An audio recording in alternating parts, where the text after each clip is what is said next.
Hey listeners, this is the English adaptation of Humo, Murder and Silence in El Salvador.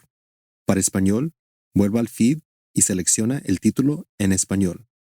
Join the conversation on social media by tagging @ThisIsSonoro.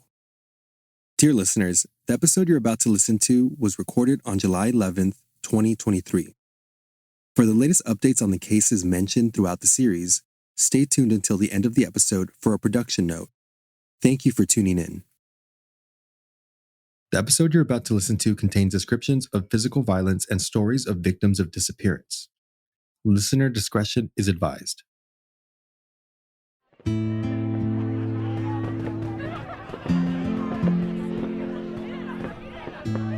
New Year's Eve, 2021.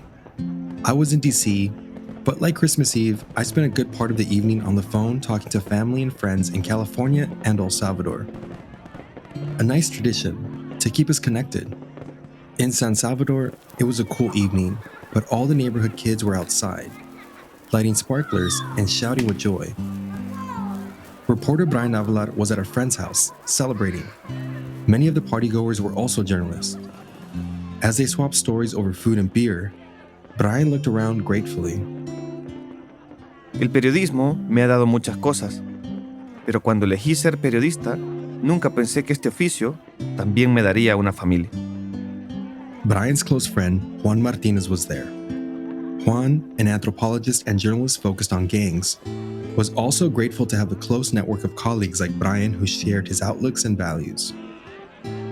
Que tenemos valores parecidos, que tenemos los mismos credos.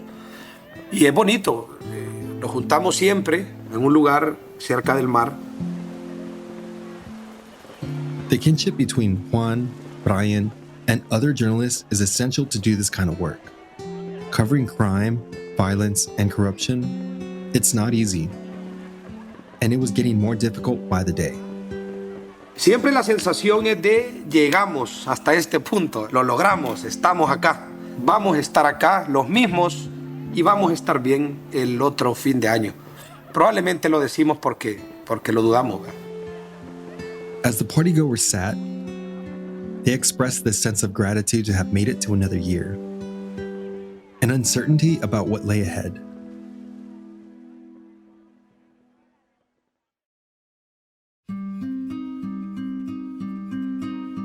My name is Daniel Alvarenga. I'm a Salvadoran American journalist.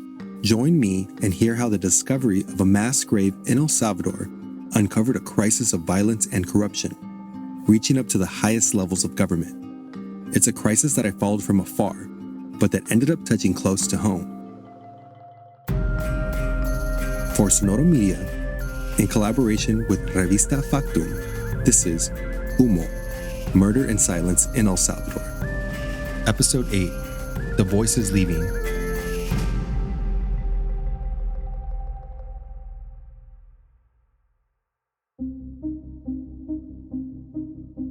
On April 5th, 2022, Bryan had published an article about the state of exception in the New York Times. He also covered the new gag law, whereby journalists covering gang-related topics could face up to 15 years in prison. Bryan knew that by putting his byline and his face in one of the most high-profile papers in the world, he would be putting a target on his back. The next morning, he woke up early to report on the outskirts of San Salvador. He joined fellow journalists in the hills outside the city. They were there looking to interview survivors of the Civil War.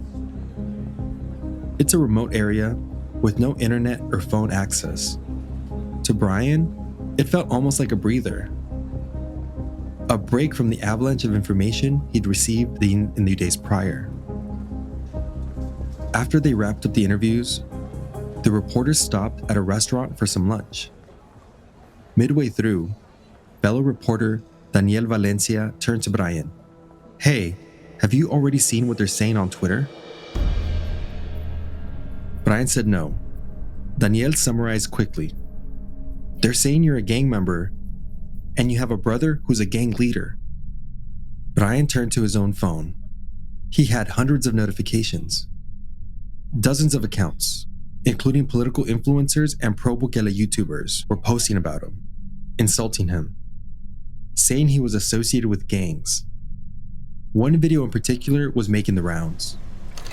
Hay uno que se llama, creo que Bryan, que según información de la policía, que es periodista, que él está relacionado porque tiene un hermano pandillero preso. Un palabrero, así dice. It was the old video of Jaime Martinez, the former director of the police academy, claiming that according to police accounts, Bryan was a gang member with a brother who was a gang leader. Once more, Bryan doesn't have any brothers. The same false claims were circulating, but this time, it was different. Diario El Salvador, a state-sponsored media outlet, had reposted the video. Even though it was more than 5 years old and the claims are false, the media outlet posted it as proof of Bryan's association with the gangs. Hundreds of accounts were sharing the video. Many included a photo of Bryan's face. Some made memes, others posted threatening or alarmist tweets. People called for Bryan to be captured by the police or even by other citizens. It was overwhelming, but still, Bryan didn't view it as too far out the norm. It's a hazard of the job, after all. We all go into journalism expecting to face harassment online. But those of us who choose to cover the Bukele administration must face an especially vicious and persistent part of the internet. You have to learn to tune it out. It's still upsetting, but bracing yourself is essential to carry on. Como periodistas, aprendemos a aceptar el riesgo que nuestro oficio implica, sin tocarnos el corazón cada vez, porque sería inmanejable. But as Bryan drove back to San Salvador, he started getting messages from colleagues and family members. Hey Bryan, I don't want to scare you, but did you see what's on Twitter? Son, be careful, just in case. Bryan, this isn't normal. Please, be careful. Concerned for real now, Bryan reopened Twitter. Now, government officials, including the top lawmaker in the assembly and the deputy head of the Nuevas Ideas party, were sharing and commenting on the video. All this in the middle of the state of exception, as thousands of people were being detained, and with a new gag law threatening 15 years in prison for reporting on the topics Bryan covered. It seemed like the government was building a narrative against him. That afternoon, Bryan was set to meet with the Sonoro team to work on this podcast, but he called and canceled. No podía pensar en nada que no fuera esos ataques en redes sociales. Something felt different this time. He couldn't stop thinking about it. When he got home, Bryan called a friend for advice. They decided it was best for him not to sleep at home. As in 2017, he grabbed a suitcase and electronic devices. He wondered if he should bring his passport too. Empacarlo significaba muchas cosas. Abría la puerta a muchas posibilidades y no estaba seguro de querer contemplarlas. It was the last thing he put in his backpack. He put the leash on Lola, his beloved 3-year-old boxer. They got in the car, and he took her somewhere safe. Leaving Lola made the whole thing feel real. Still, the messages and calls kept coming. Some of Bryan's sources had even written to him, asking if he was really a gang member. Some of the media organizations that he worked for, including Sonoro, offered to take him out of the country. At the time, it felt like an extreme measure. The state of exception changed everything. Now, anyone the authorities suspected of being involved with gangs could face arrest. Bryan knew he couldn't rely on the presumption of innocence to protect him. His face and name were all over social media, branded as a gang member. Anonymous accounts were urging him to run because they were coming for him. It seemed impossible to try and continue working. He couldn't interview policemen because they now had more authority to arrest him at any time for any reason. And he could be putting his other sources like Ineda and Don Jose at risk if they were spotted with him. Bryan tossed and turned, mulling all of this over in a bed that wasn't his own. But at least he was safe. For now. The next morning, Bryan called Cesar Fagoaga, his boss at Factum for the past 5 years, and also the president of the Journalists Association in El Salvador. Cesar offered him a ticket to leave El Salvador. Bryan thanked him for the gesture, but emphatically refused. Pero me negué rotundamente. Le dije que cómo iba a hacer periodismo lejos de mi país. Cesar tried to make Bryan see reason. It was riskier than ever to continue his work. They didn't know what the government would do next. Against Bryan, his sources, and other journalists, Bryan kept pushing back. Finally, Cesar told Bryan he would buy the ticket and hung up.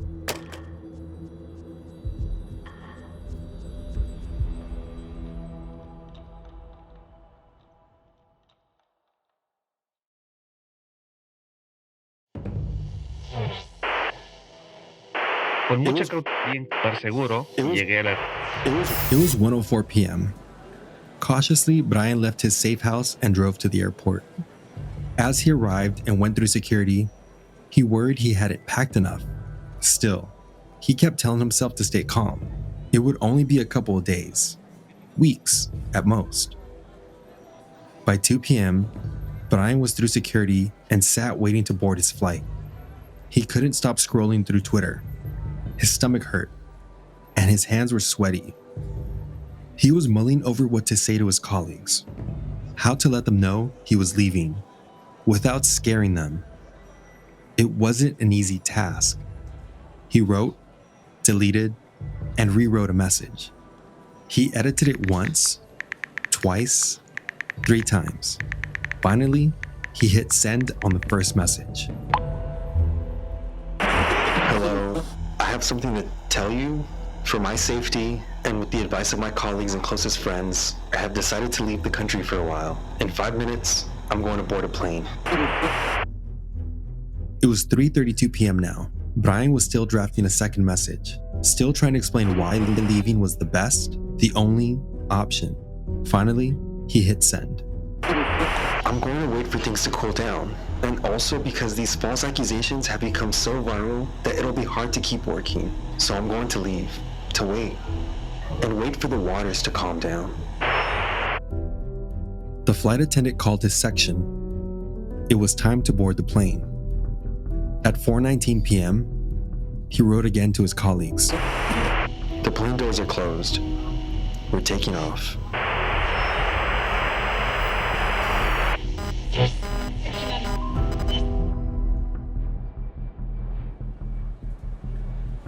When Bryan's plane landed on April 7th, he felt relieved. Sentí que se me caía un peso de encima. Sentí un nudo en la garganta cuando el capitán anunció que habíamos llegado a nuestro destino. To stay for more than a month in this new country, he'd packed just 3 shirts, 2 pairs of pants, and a pair of boots that he'd worn on the plane. Eventually, he had decided to buy a pair of flip-flops. Comprarme unas chanclas para caminar relajado me tomó tiempo, porque, como me dijo un amigo tiempo después, uno solo anda en chanclas en su casa. That was when reality hit him. He'd be away from home for a while. He'd have to start again, in this new country, before he could return home to El Salvador. Bryan wasn't the only journalist to leave El Salvador. Bryan's good friend Juan Martinez left after President Bukele publicly attacked him. In a 278-character tweet, President Bukele called Juan trash and accused him of defending the gangs. Juan started receiving death threats. He wasn't too worried, but then his sources started receiving death threats too. That was another thing entirely. Juan's sources were being forced to flee their homes, or the country entirely. As journalists, we choose this line of work. We know the risks when we take the job. But sources, they don't make that choice. That's another line entirely to cross. So he left the country to to protect his sources. President Bukele was pulling out all the stops to attack journalists, to push the narrative that they were associated with public enemy number one, gangs.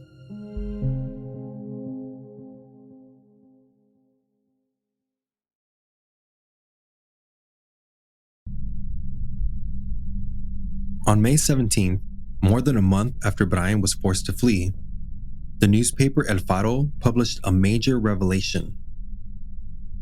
The bloody weekend massacre from April and ensuing government crackdown was the result of a rupture between the government and MS-13. El Faro published leaked tapes which showed senior officials in President Bukele's government negotiating with gang members. It was a major revelation. After all, President Bukele pledged no truces and no compromises with the gangs. Y yo al viejo lo saqué de adentro, brother, en una forma de ayudarles a todos y de demostrarles mi lealtad y confianza. Pues, that's Carlos Marroquín, a senior official in the Bukele administration. This tape and others reveal that President Bukele's government did make a deal with MS-13, El Faro reported, and they released one of its leaders as part of that deal, a show of loyalty. Then, when the Bukele administration violated the terms of this pact, MS-13 responded by organizing an unprecedented slaughter across the country. The weekend of violence in which more than 80 people died was a direct result of the government going back on a truce they had promised Salvadorans they would never make in the first place. Then, the government responded with the state of exception, a massive crackdown. Things didn't stop there. Journalists, activists, and human rights leaders continued receiving threats. More and more people left. Bryan was one of 6 journalists who covered gang-related topics in El Salvador. Of those 6, 4 had fled the country. El Faro's Gabriela Cáceres is one of the others. She believed her phone had been tapped using Pegasus spyware. Still, she kept reporting. Then, what appeared to be official government documents arrived at her parents' house. A la casa de mis papás sí llegó un documento de la fiscalía. Gabby had doubts about the authenticity of the documents, but what worried her most is that whomever sent them knew where her parents lived. So she decided to leave the country. Gabriela, Bryan, and the other journalists who are away must reckon daily with uncertainty. Can they return? It's not clear what will happen if they do. Juan Martinez left because he was certain that if he was arrested, he wouldn't get a fair trial. So he stays away. President Bukele's administration has continued its attacks. In a speech at the assembly, top lawmaker Ernesto Castro dedicated a select few words to journalists. Y ahora que están metiendo presos a los terroristas, se siente inseguro en este país y no hay lo que hacer. Implying that journalists have strong links with the gangs, that they are protected by the gangs. Go ahead and leave, he said. You don't contribute anything here. It wasn't easy for Bryan to accept his new reality. He wondered if leaving meant giving up his vocation, his calling. Ahora no solo estaba en un país extraño, viendo de lejos lo que sucedía en el mío, sino que también mis amigos, mis colegas, mi familia que quedaba allá, estaba en peligro. He worried constantly about the people back home. From the living room of his Airbnb, he continued making calls and working remotely. It wasn't easy. Overnight, the mothers and relatives of missing persons that he met for this series stopped returning his calls. Although they knew he was out of the country, far away, something stopped them. Maybe the fear of associating with him, or the fear that their stories would bring negative attention. He did manage to do a few remote interviews with support from his Factum colleagues. Hola Bryan, ¿cómo está? Qué raro se escucha, valga la redundancia, solo escucharlo. Sí, qué barbaridad, Bryan. Pero bien, Bryan, ya estoy bien. That's Yvette, the mother of Karen and Eduardo Guerrero Toledo. In one of the interviews Bryan conducted from nearly 1,000 miles away. For journalists who remain in the country, it wasn't any easier. Government sources were virtually closed. On the ground, people didn't want to talk to them either. Little by little, people turned their backs on journalists. The silence, which started with Chalchuapa, was growing. It wasn't clear who would stick around to tell these stories anymore.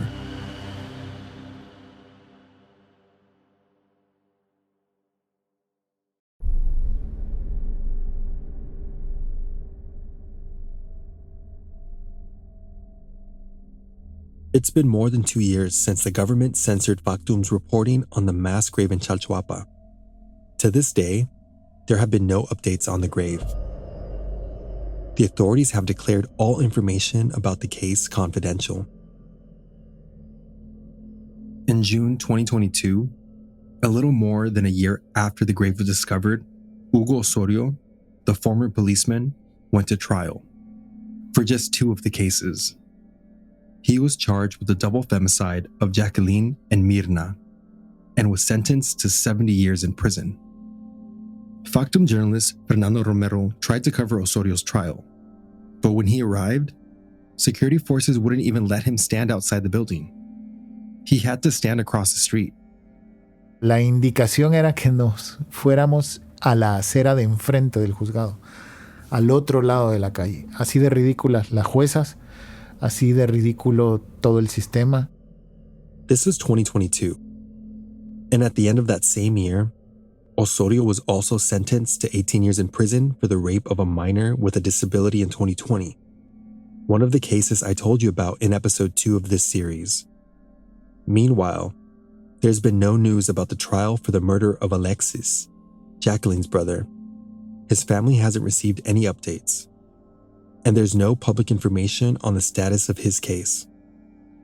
As early as the first 12 hours after Jacqueline Lima screamed for help in Estevez Alley, authorities listened to Osorio's confession and estimated that there were about 40 bodies buried in the mass grave. But to this day, they have not released an updated number or an official count of the number of bodies that were found. We know that 13 homicide cases are still being investigated. Their judicial process is still open. So what about the other 27 mentioned in the confession? It's not clear when the next trials will take place. Daisy, Rina's mother, confirmed she hasn't received any updates. She feels it's her right to know when her child's alleged murderer will have his day in court. Es una injusticia que están haciendo con nosotros, porque nosotros como madres, como personas dolientes, tenemos derecho a una información, pero hasta aquí no sabemos nada. There's also no progress in the other cases we profiled in this series. As we're recording this episode, it's been more than a year since Carlos disappeared. His parents, Eneida and Don Ricardo, have not stopped looking for him. Así que seguimos en la batalla, con esperanza. Primeramente Dios. Sí, no, es que yo no me siento que no lo voy a encontrar, con esperanza. At least 22,000 other Salvadoran families continue to search for their missing relatives. Hiking through the mountains with a stick. Riding in buses. Putting up posters. And trekking through dangerous streets at night. They're sustained only by the hope of finding their loved ones alive. Or dead. To finally have an answer. And that doesn't include thousands of families, like my own, whose cases are decades old, dating back to the Civil War, with missing loved ones and unanswered questions. My own search has stalled. I was making headway into finding out more about what had happened to my uncle, Raul, and where he might be buried. I'd even spoken with Israel Ticas, the country's top criminologist, who said he might be able to help. But with Chalchuapa, his attention was diverted. Now, as this administration continues to slow walk even the most current and pressing of cases, the dim chance I had of finding closure for my mom has faded. Salvadorans continue to live under a state of exception. Used mainly for emergencies like war, the Constitution says it's intended to last for 30 days. But it's still in place, more than a year later. During this time, El Faro published a striking article. In February of 2023, El Faro's front page had the following headline: Régimen de Bukele desarticula a las pandillas en El Salvador. It described a new El Salvador, a new reality in which the gangs as we knew them for years were finally disbanded. No more red zones, no more invisible borders.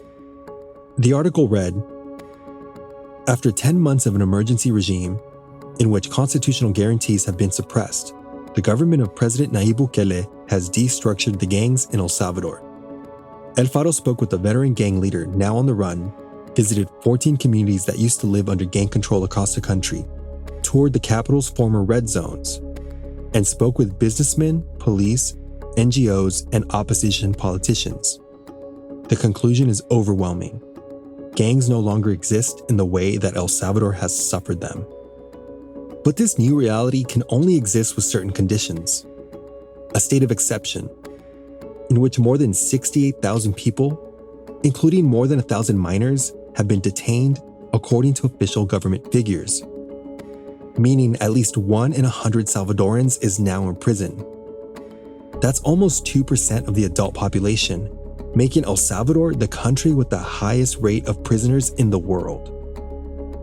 In mid-May of 2023, the Salvadoran government announced plans to release 5,000 detainees. Another 675,000 remained in prison. According to figures verified by Cristosal, a non-governmental human rights organization, 153 inmates died in different prisons across the country in the first year of the state of exception.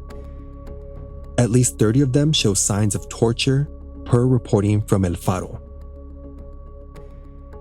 Some journalists who fled the country in the early days of the state of exception have returned. Others still don't know when it'll be safe for them to go home. Bryan is among them. On September 15th, 2022, President Bukele announced that he will seek re-election. Anuncio al pueblo salvadoreño que he decidido correr como candidato a la presidencia.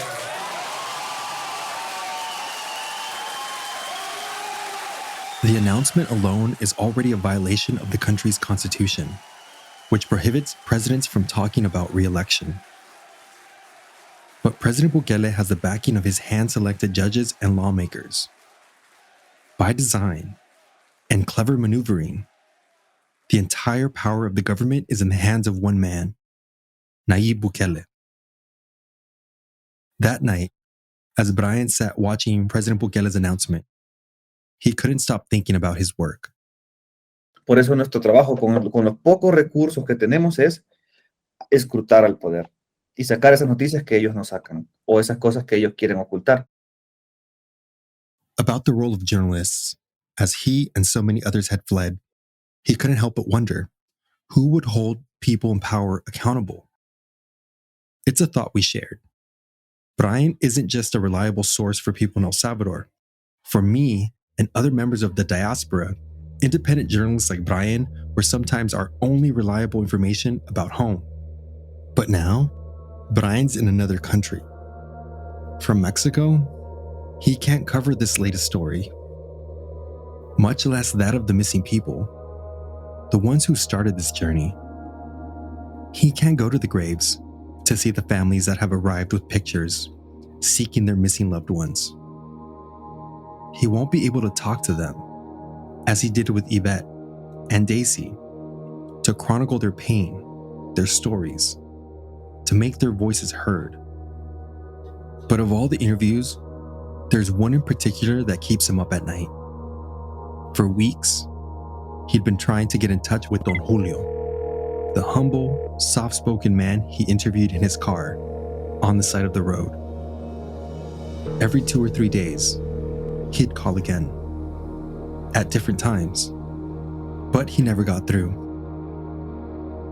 It would always send him to voicemail. The last time Bryan saw him, in early February, He asked him what else he would have to communicate with him in case he didn't answer his cell phone. "I've had this phone for 20 years, he said. "Yes, I'm going to answer." From Mexico, Bryan can't do anything else. He can't go visit Don Julio's shack in the countryside or ask his neighbors if he's okay. He can only hope that nothing bad has happened to him. That in the process of searching, he has not also disappeared.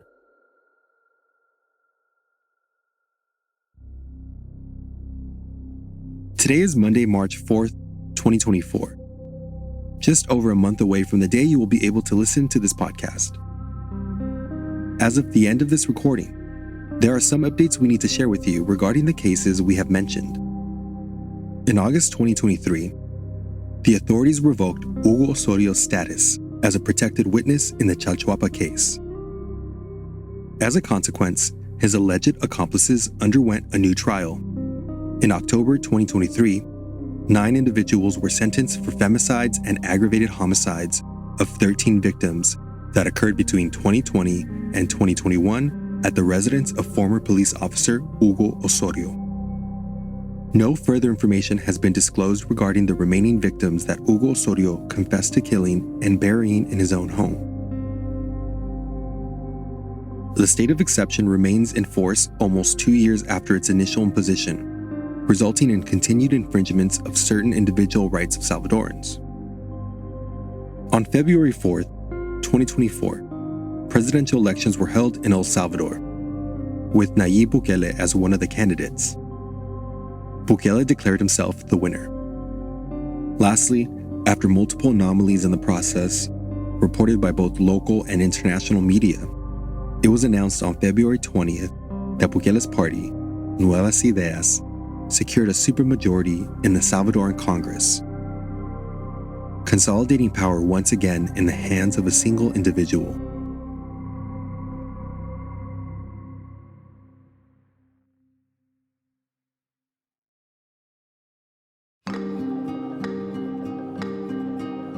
Humo, Murder and Silence in El Salvador is a Sonoro original series, in collaboration with Revista Factum.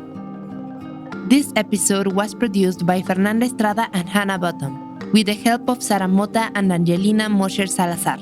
Written by Sara Mota, Bryan Avelar, and Fernanda Estrada.